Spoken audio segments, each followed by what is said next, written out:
Noviana Kurniati atau Novi bule pelabrak Rocky Gerung mengaku diserang massa yang diduga simpatisan Rocky Gerung di Mabes Polri, Jakarta. Kejadian tersebut berawal ketika Noviana bersama beberapa rekan-rekannya hendak melaporkan teror yang dialaminya ke Bareskrim Polri usai video dirinya saat melabrak Rocky Gerung viral di media sosial. Saya bersama 5 rekan lainnya mendatangi Bareskrim untuk melaporkan aksi teror dan ancaman yang saya terima hingga tadi pagi, kata Noviana. Namun saat hendak masuk ke Bareskrim lanjut dia, sekelompok orang yang diduga simpatisan Rocky Gerung menghampirinya dan melakukan aksi persekusi. Saya diserang dan dipersekusi oleh sekelompok orang yang diduga simpatisan Rocky Gerung.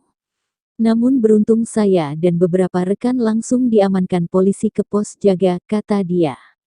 Noviana menyebutkan, meskipun kedatangannya berbarengan dengan jadwal pemeriksaan Rocky Gerung oleh penyidik Bareskrim Mabes Polri, tapi kedatangannya itu untuk melaporkan aksi teror yang dialaminya.